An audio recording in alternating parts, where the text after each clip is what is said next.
we're going to talk caging results with Greg, and we have we have our Topeka results so far, Greg.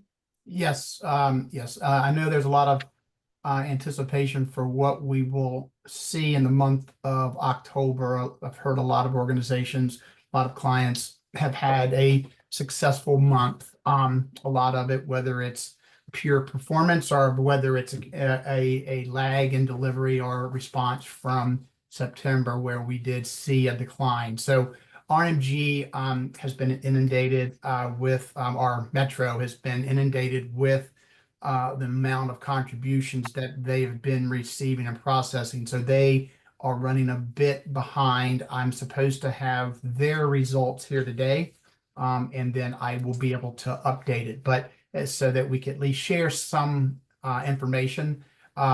During this State of the Union meeting, we pulled together what we received from the Tulsa and Tulsa clients, which represent probably a third of the total number of clients that we process for.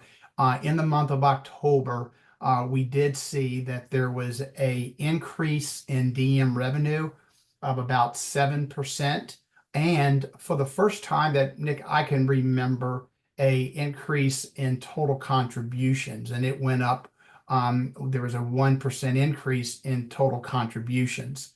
It will be interesting to see how this will change once we get the larger share of contributions process. But you can see here from the Tulsa, their clients raised 24.8 million compared to in last year, and 26.5 this year.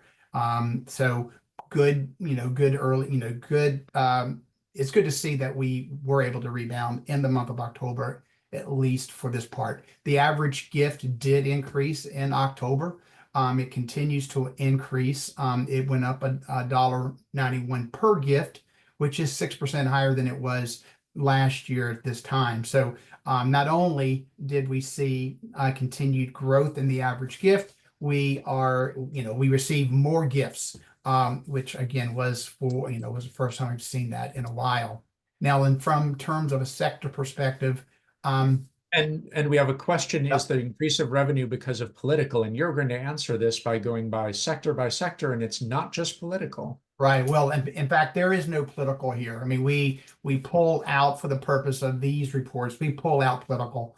So you can see that most sectors actually experienced growth this year compared to last year. Not all. And the largest gains in this for the Aegis clients were in what we call the international affairs sector, in which nearly doubled. Now, just for all intents and purposes, there are three organizations that Aegis has in the international affairs. So, again, it will be very, very important to see as we get the Metro results here. But, again, look across all of yours. And, a couple things jump out. Health disease continues to struggle a bit compared to a lot of the other sectors. And, that one was down about 18%, 19%. And, we process a bit of that in Tulsa, more of it in Metro. So we'll get a good look at that. Hospitals continue to perform well. They've been consistently even, or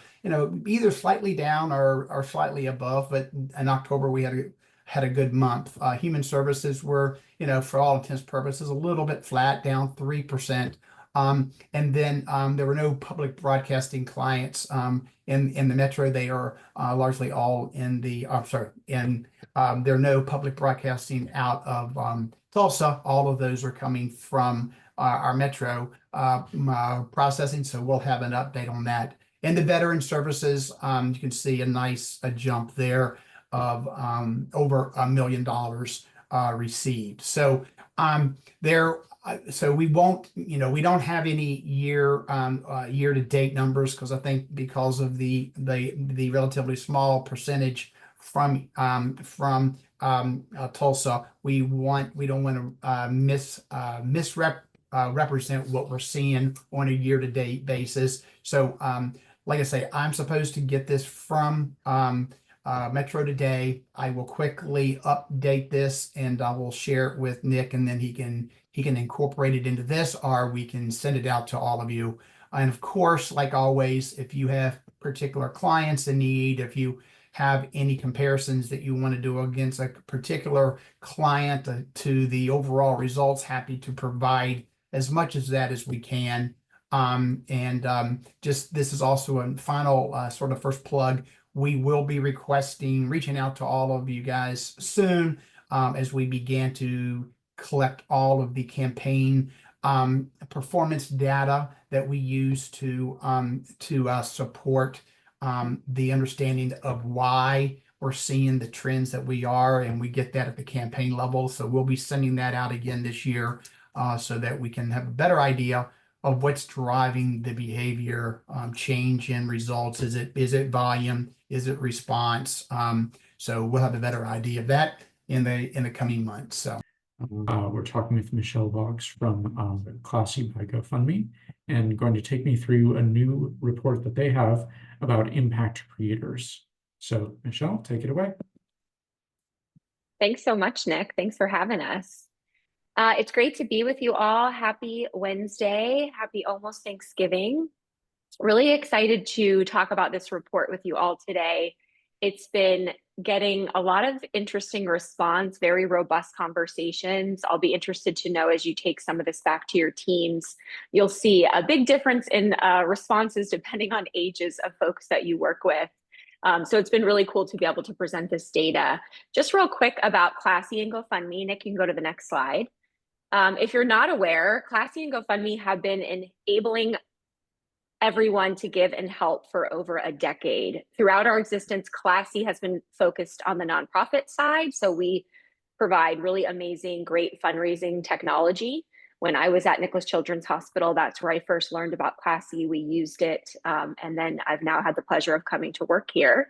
And then hopefully most of you on the call are aware of GoFundMe, a world-recognized brand. We've been helping individuals activate their communities and helping people help people for also over a decade.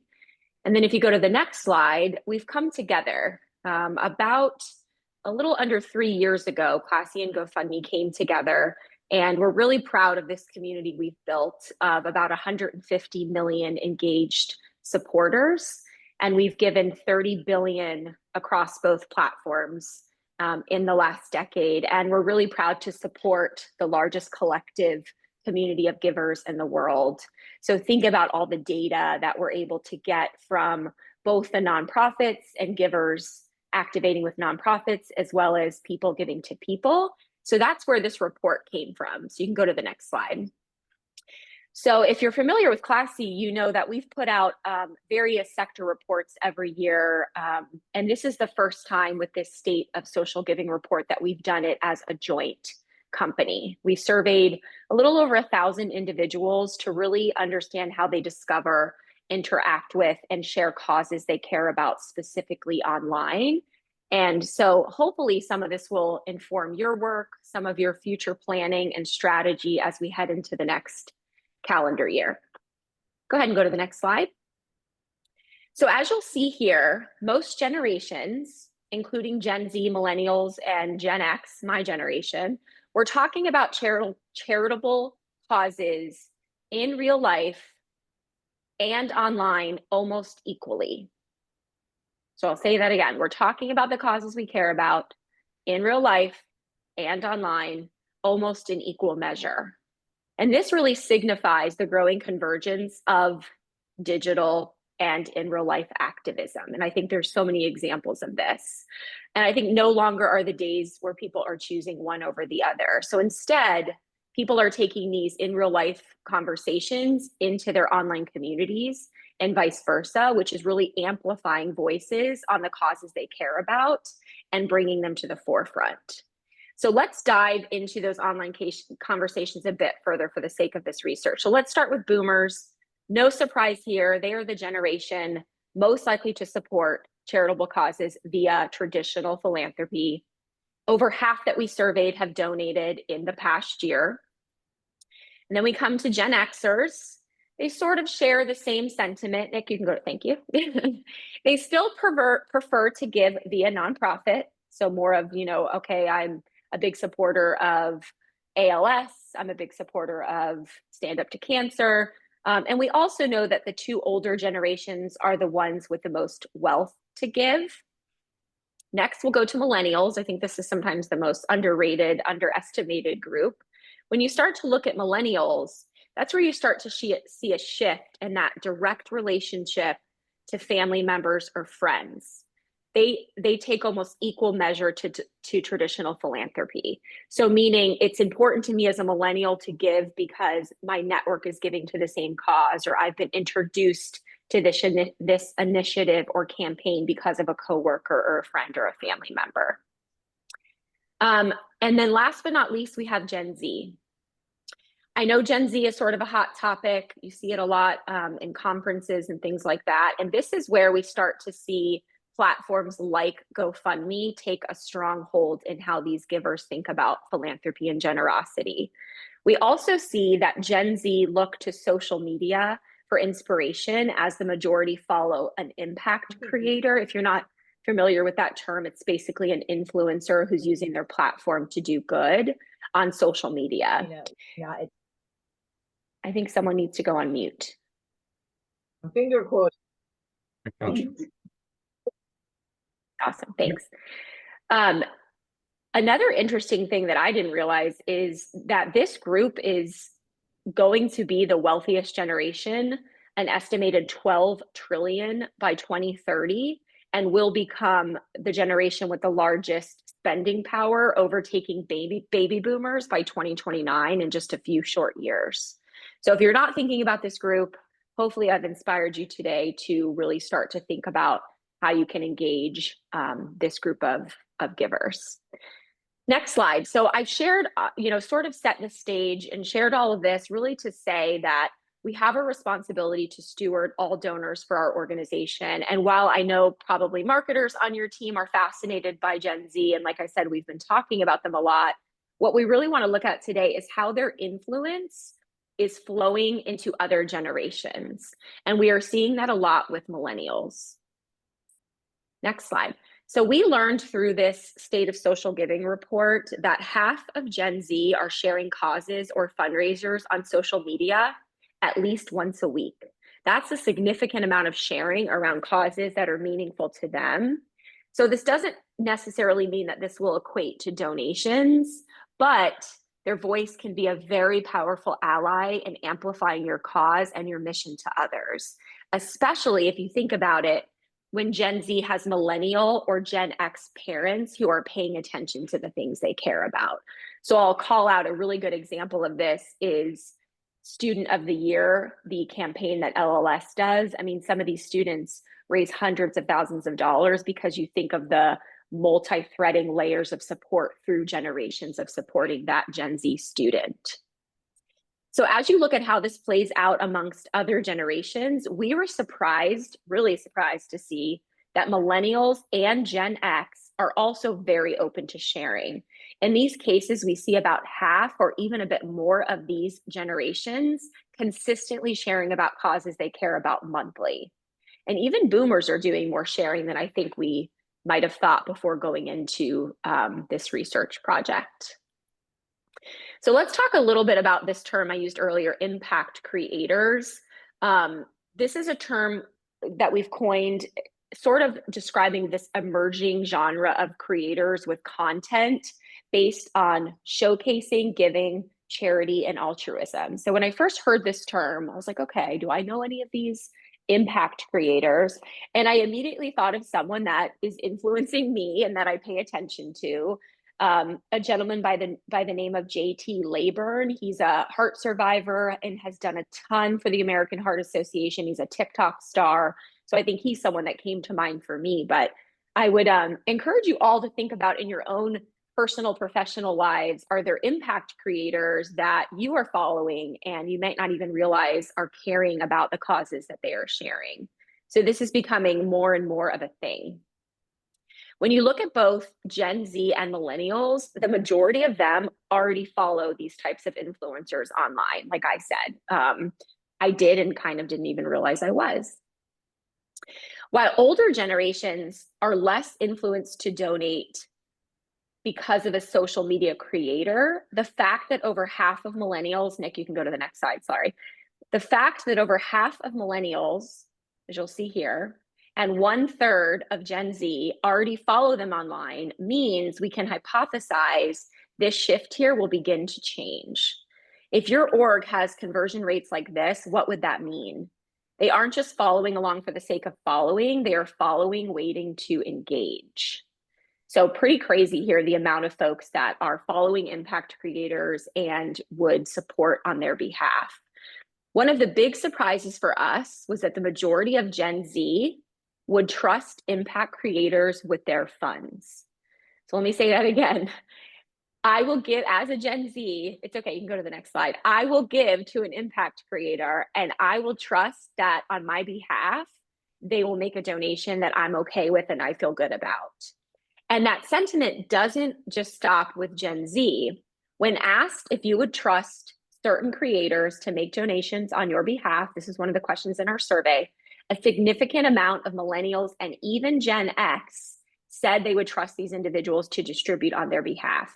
So the definition of who you trust is really changing. Think about boomers we know will go to your foundation website and look at your 990s and want to see, you know, the cost to raise $1 and all of that. And that is really shifting among younger people, among these younger generations. So how can your organization tap into these individuals to act as a bridge between your mission and your younger audiences? And if you look at what creators can do for your organization, they give you that ability to expand your reach into communities and groups that you might not even be thinking about. And even though many of these people who follow them might not give more than $10 for their first gift, there are a lot of them giving.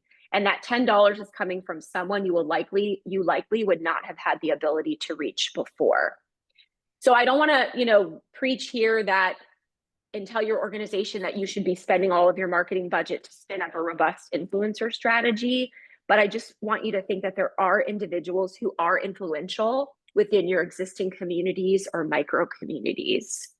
So yesterday I was on site with the Tim Tebow Foundation in Jacksonville, and we had a really awesome discussion around this. We were able to think about, okay, what are, existing areas? So you think about mothers of children. Tim Tebow does a ton in sex trafficking. So like, are there influencer moms out there that would want to know about the work of Tim Tebow and might be willing to evangelize and advocate and share their message? Sports was a really natural area of influencers that we were able to talk about. So start to think about for your own organization some of these impact creators you could be activating.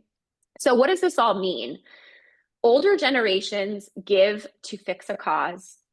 Younger generations want to be part of the solution. And how do you sort of reconcile this? Giving here makes them part of this follower group, part of your community. And we aren't tooling people to co-own the message. What we are seeing with influencers shows us that people are already owning your message. And are these donors or influencers able to see themselves? Are they ever taking a canned message and passing it along? No, they're making it their own. It's about their story and how they're carrying it forward. So it used to be about organizations articulating their impact and their mission. And now we're seeing that people are participating in this in a much more active way. So to close this out, you can go to the last slide. Just wanted to recap, Classy and GoFundMe, we're trying to really stay at the forefront of all of this. When you think about younger generations, we just launched a first to market integration with Meta.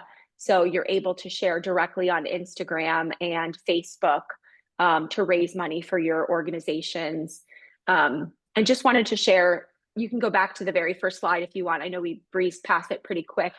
If you wanted to scan the QR code, you can take a look at the Social State of Giving report. And there's lots of nuggets in there to think about, like I said, your approach to not only your boomer donors, but your younger donors, your Gen Zs, And I try to go through that as quick as possible, Nick. So any questions or anything else I can answer that would be helpful for the group?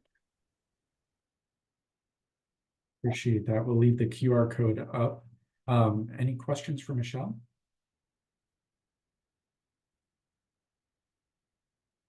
To give time for those who may be typing, I have been texting with Greg Fox. We don't have, I mentioned we don't have full caging results yet, but preliminary mail revenue is actually up in October. That's what we've been hearing, but we want to verify it and, wash the data, make sure it's over to you in a successful form. So we will share that when we have them. Any questions for Michelle on social influencer campaigns? Personally, a huge fan of these as lead generation devices, brand building efforts for the donors of the future, as Michelle noted, influencing those people who it may not directly influence your Gen X boomer donor, but if you're influencing their kid or those they know, getting there indirectly and enlisting new people in the mission. So much of what we've seen, Michelle referenced the TNPA Leadership Summit. One of the things we talked about there is, and we've seen for years, decades even, that we're getting better and better about getting more and more from fewer and fewer donors. So at some point, we have to say, every day donors pass away, every day new non-donors are born, and we're going to have to do something in the middle that changes their behavior. And I think that the way things are going, this is definitely going to be one of those strategies that we deploy over and over again. Thank you, Michelle. Thank you, Aaron. Thank you, Classy, and GoFundMe for presenting that report. I'm sure Michelle and the team are open for any questions outside of this if you're just feeling shy, but do have some questions from your folks on the influencer campaigns. Did want to talk about some trends we're seeing in mail, specifically around the postal slows. Part of why we think October might be, a couple of things in the chat. Yes, please reach out if you need anything. We're seeing some slowness in the U.S. Postal Service and a few things coming together. So I wanted to talk about that. We've seen over the past decade, first-class mail slowing over time. 2024 looks like it's going to be a not so great year, with worst year since immediately post-pandemic, as the USPS was figuring that out. Marketing mail is doing a little bit better in that realm. August in particular wasn't a great delivery month for first class or for marketing mail.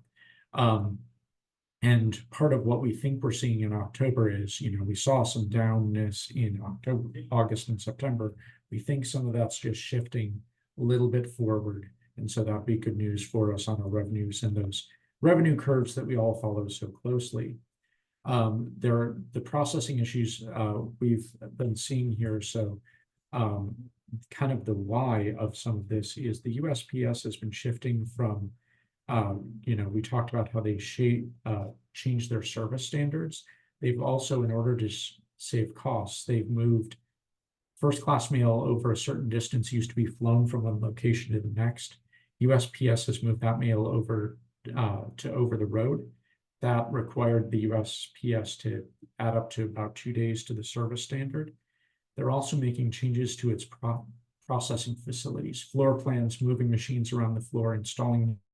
While they've been doing the proverbial flying the plane as they assemble it or reassemble it, it's taking a while to work out some of the bugs of that. There's this proposal in place for discontinuing afternoon mail collections from post offices that are more than 50 miles from regional processing facilities, which is about 47% of the population. So a lot of first class mail is taking 5 days to delivery instead of the 3-day service standard. So if you've been seeing USPS getting slower and you're worried about it getting slower, those are completely legitimate fears, and that is part of what we're seeing in the mail. The very small silver lining on what sounds like that cloud there is that this is being done to, well, two things. First is mail's coming in, it's just not as fast as it used to be, so the curves are little bit off. And the second is they're doing this to save money. That hopefully will prevent them from doing their continual raising of prices, try to get them to solvency a little bit faster. And then our folks over at More RMG are looking at this as well, and they're seeing three things. First is mail delays, significant discrepancies between the timing of postmarks and receipt dates, sometimes a month in it coming in, several weeks old. We're also noticing an increase in checks being dated after the postmark, which we know, that person put it in their mailbox, they sent the check. The USPS is postmarking it late, probably so that they can meet their service standards. But that's meaning that they're holding the mail at the time. So that's a big concern.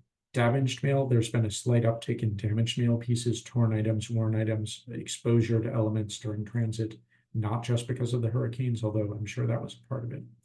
And then tracking issues, we've encountered more instances where the mail is showing us in transit that we have at the RMG facilities, and vice versa, saying that we've received the item when we have not. And so concerns about tracking actually being tracking. There's also, for those who go international, or at least limited international to our friends to the north, yesterday, Canada Post workers gave notice that they may be striking as soon as Friday, depending on how talks are going. And so that's something that we are keeping an eye on as well. If the strike does occur, we'll assess the impact at that time. There'll probably be a slowdown of postal operations there due to a complete temporary shutdown. Any questions on any of the mail slowness or comments, things that you're seeing?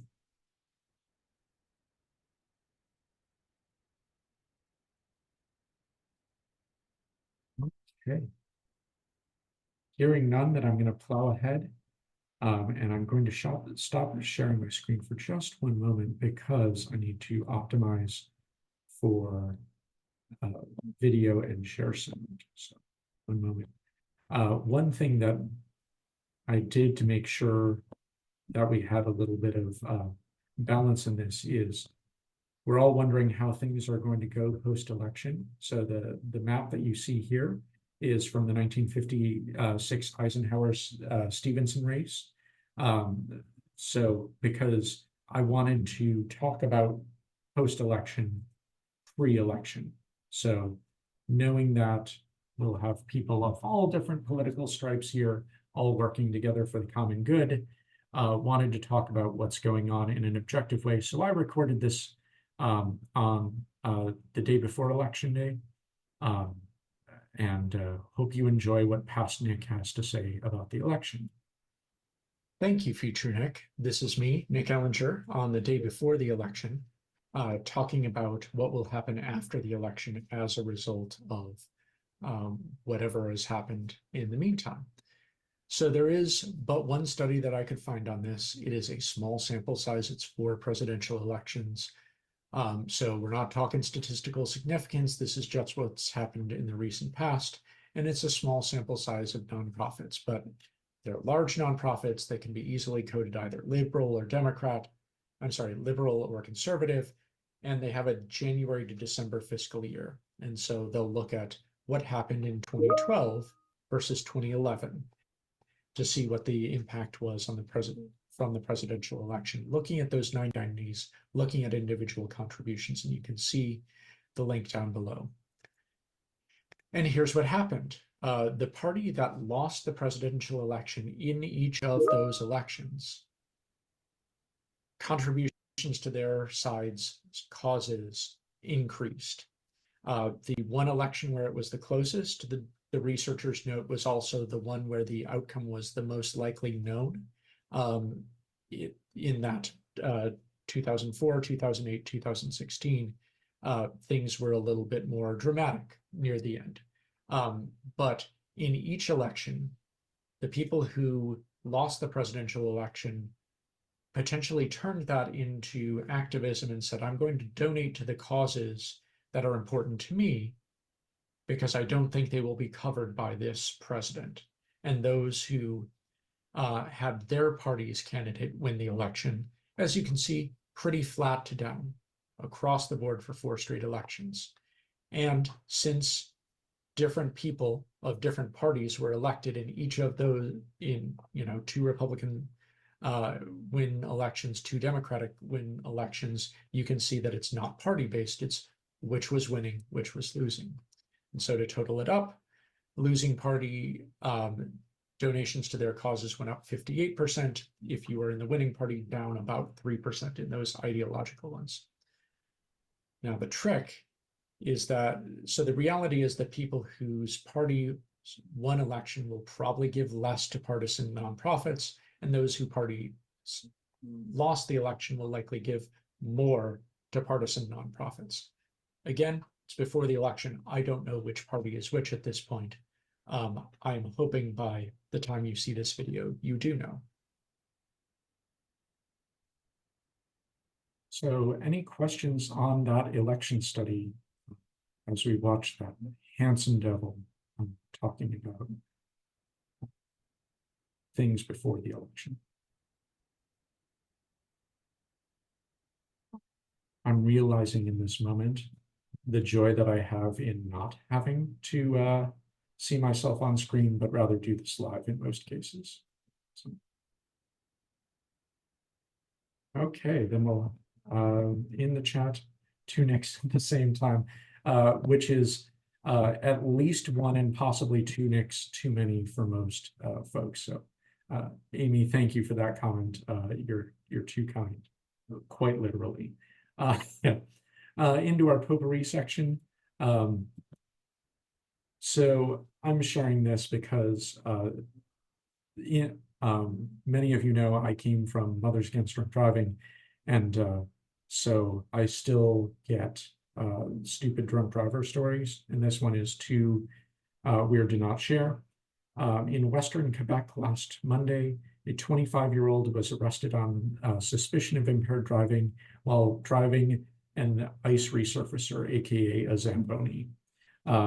Police in the area of Chelsea, a suburb of Gatineau, for those who are Canadian fans, said the driver of the machine was arrested after he drove at a low speed into the boards at the rink while cleaning the ice between the 2 games. And you're going, okay, that's a little bit of a weird story, but so here we go. To add insult to the embarrassment, the story reads, the driver was wearing, of all things, and for unknown reasons, a kangaroo costume. So driving a Zamboni while drunk, wearing a kangaroo costume. At that point, I think the fact that the person may have been impaired is probably a given. We talked a little bit about social influencers earlier. One thing that is a new challenge in legal custody battles is who gets custody of the TikTok, Instagram, whatever accounts for those people who are social influencers and split up. So this was a Wall Street Journal article that I recommend if that's an area of interest for you. There's a new Meta, and I'm going to use scare quotes here, feature called automatic adjustments. For those of you doing Facebook ads, you want to see if this is something that they have just turned on for you. Because if it's turned on for you, they can pause your campaigns, they can adjust your budgets, they can consolidate your ad accounts, they can make any sorts of changes in audience or segmentation or creative without notifying you, which seems a little scary to me. So here's how to opt out if you want. Go to all tools, automated rules, see automatic adjustments, and then you turn off this automatic adjustments. This woman is, so her name is Anastasia Gordinko from the Omsk region of Russia. She got a 1.5-year suspended sentence for discrediting the Russian army in comments she made online. The comments that she made were, yes, I want Ukraine to win over fascism, but it was Gordenko's comment about Putin that caused the basis of the case. She said, we've all known what Putin and his embarrassment of an army have been doing in Ukraine for a long time now. And she said Putin and not Putin deliberately misspelling Putin's name to sound like the Russian word for fart. And I cannot believe I was this many days old before I found out that Putin's name was very close to the Russian word for fart. I think that should be part of all of our media. And I'm glad that we know this hero's name, because I think of the Tomb of the Unknown Soldier, of the person who discovered that Hitler rhymes with Schittler during World War II. Like, the more that we can mock our leaders that are going against freedom, the better, in my mind. Speaking of Russia, they just fined Google $20 decillion for blocking Russian TV channels and other media outlets from YouTube. How that happened is they had a fine of 100,000 rubles, which is about $1,000, and ordered them to restore the accounts within 9 months. And they said for every day after that period, the fine's going to double. And Google basically said, no, we're not going to have Russian state propaganda playing on our YouTube channel. And so it's been doubling each day since then. They levied the fine. The Russian minister who announced the fine said that he thought that the number was made up, like didn't know how to pronounce the number in Russian, which makes two of us. I don't know how to pronounce $20 decillion in Russian either. And then finally, we have a 13-foot great white shark named Breton, who was one of the first to ever be fitted with a GPS tracker. And people have noted that he's been traveling along the eastern United States and seems to have drawn out on a map the shape of a shark. And so he's been doing a self-portrait with his GPS locator. More power to you, Breton. Thanks for joining. There was a good amount of nonsense to go with, hopefully some sense around mail, around influencers, around the election. Any questions that folks had?